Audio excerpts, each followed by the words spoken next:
peek at this chart. Another milestone, the Dow's sixth round number milestone in the last 12 months, fifth since Trump was elected president.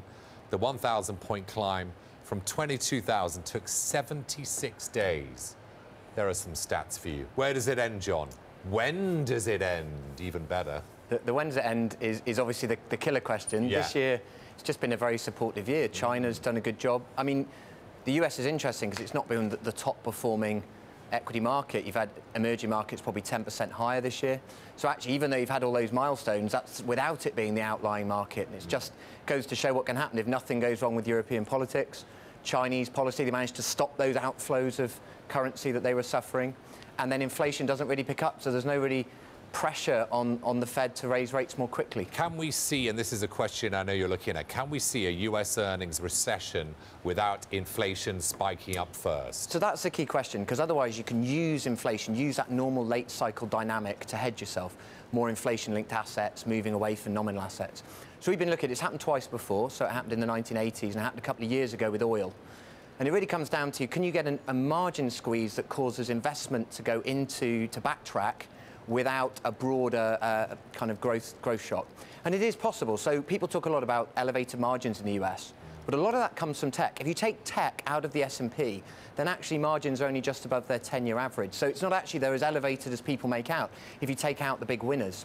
And it's as those margins get squeezed that you could see a backtracking investment, and as you get that backtracking investment, you could actually get the kind of 85 type, 86 type situation, or 2015, both of which were caused by sharp appreciation of the dollar and oil sell-off. Now, this year, the dollar's been very kind. It's weakened. That's helped the global economy. But if they do keep raising rates in the face of low inflation, then that could, of course, go into reverse as investors are attracted to those higher nominal and real yields in the US. Of course, we might be looking at a tighter monetary path now, John, here in the US, if it's a John Taylor that comes in at the Fed. Now, we don't know that, but the president did praise him. What would happen? Would Taylor become, extraordinarily tight, if you like?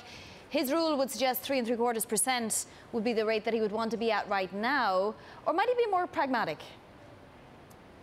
We'd expect him to be a lot more pragmatic, particularly given who his interviewer is. Donald Trump has been very clear about the fact he intends to be the best president ever, fantastic, great for the economy, great for markets, and it's pretty clear to him what will happen if interest rates are raised too quickly. So I suspect most of the interview is spent around, Taylor rule. You won't be sticking to that, will you? I mean, if you get the big job. And obviously, he's one of the signatories to this letter that actually talked about how actually you shouldn't just focus on inflation, you need to look at broader financial conditions. And effectively, I think that letter was partly written to try and ingratiate the editors to Trump himself. So I wouldn't expect a big change in policy. I really think that'll be where the vetting process is focused in who he chooses. Interesting. At LGIM, what are you banking on in terms of tax reform or other fiscal changes this year in the US? So we're expecting 1/4 to 0.5% at a time when the US really doesn't need it. So we've got unemployment at around 4.2%, getting very close to that magic 4% number, so well below where people thought the narrow is. And so for that reason, we think 1/4 to 0.5% coming at the wrong time in the cycle, which should just stoke wage and general inflation because it's not needed.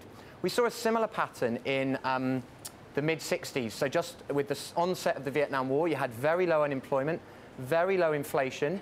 Then there was about a 1% stimulus of GDP as a result of the Vietnam War, and quite a rapid pickup in CPI as it rose to above 3%. So that might give us a bit of an indication of the dangers of stimulus when actually the economy doesn't need it. John,